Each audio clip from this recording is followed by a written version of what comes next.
Dans l'épisode de Demain nous appartient du mercredi 30 août 2023, Charlie, Martin Mille, encourage Gabriel, Martin Mille, à se trouver un coup d'un soir sur une application de rencontre, mais le jeune homme n'a pas la tête à ça. Il a envie de faire une belle rencontre, de partager quelque chose de vrai avec une femme et de se poser. Charlie comprend que son ami a déjà quelqu'un en tête.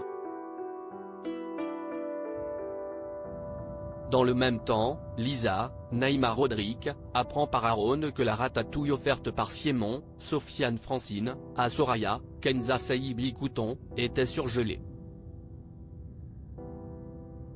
Elle en informe son ami, qui profite d'un verre avec Simon pour le faire avouer. L'avocat passe aux aveux, non sans humour. Dans le même temps, Nour passe au cabinet pour parler à Gabriel. Elle a vu son profil sur une application de rencontre et le vit très mal. Elle a l'impression de ne plus du tout faire partie de sa vie, alors qu'ils étaient amis, à la base. Gabriel le reconnaît et lui propose d'essayer de réparer leur amitié. La conversation dérive ensuite vers Soraya. Nour confie l'avoir vu déjeuner avec son confrère, Simon Leclerc, un peu plus tôt. La nouvelle ne réjouit pas Gabriel. Au retour de Soraya, Gabriel cherche à savoir comment s'est passé son rendez-vous avec Leclerc.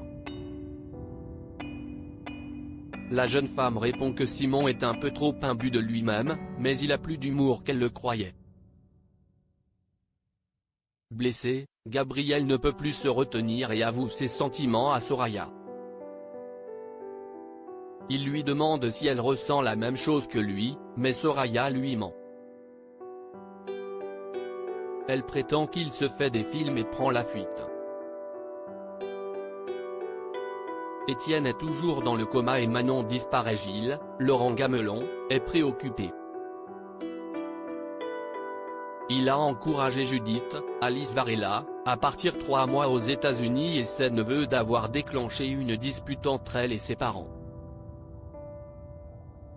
Marianne, Luce Mouchel, ne voit pas le problème. Elle pense qu'il est grand temps que Judith coupe le cordon avec ses parents. Chez les Delcourt, Alexandre Brasseur, est inquiet. Il a peur que Judith ait changé son billet retour pour ne jamais rentrer en France. Chloé, Ingrid Chauvin, est persuadée que sa fille ne tardera pas à revenir auprès de ses amis et de toute façon, elle pense qu'il vaut mieux respecter sa décision. Plus tard, Judith passe au MA pour aider son père à gérer ses missions pendant son absence. Après avoir reçu un mail anonyme lui indiquant le lieu de la prochaine contamination, Georges, Mayel El Ajaoui, remonte l'adresse IP de l'expéditeur et constate que le mail a été envoyé depuis un magasin de hi-fi. Aurore, Julie Desbazac, pense qu'il pourrait s'agir d'un lanceur d'alerte ou du pollueur lui-même, qui essaierait de brouiller les pistes. Au même moment, un homme passe un coup de téléphone en annonçant qu'il ne continuera pas à déverser les produits chimiques dans la nature après aujourd'hui. Il a conscience que la police est sur sa trace et ne veut pas se faire arrêter. Aurore et Manon, Louvia Bachelier, se rendent sur les lieux de la supposée prochaine contamination. Manon insiste pour couvrir une zone supérieure à celle recommandée par l'ARS afin de prendre le moins de risques possible. Aurore se met en colère, agacée de voir que Manon ne fait qu'à sa tête, mais Damien, Adrien Robe, se range du côté de la jeune fille. Au commissariat, Georges récupère les images de vidéosurveillance du magasin d'hi-fi. Il y identifie l'expéditeur du mail anonyme, un homme avec un piercing à l'arcade. Launa, Paloma Reno, passe à l'hôpital Saint-Clair pour soutenir Dorian, Ryan Hubé, dont le père, Étienne, Patrick Guérino, est toujours dans le coma. Le jeune homme s'avoue touché, il n'osait pas l'appeler pour ne pas la déprimer. Luna répond qu'elle veut être là pour lui et lui propose de rester, mais un appel de Camille, Elisa et Zadine, la met mal à l'aise. Elle préfère s'éclipser. Dorian, lui, filtre les appels de sa petite amie. Ryan, Sacha Birdie, retrouve Karim, Sami Garbi, autour d'un verre et lui parle de sa mère.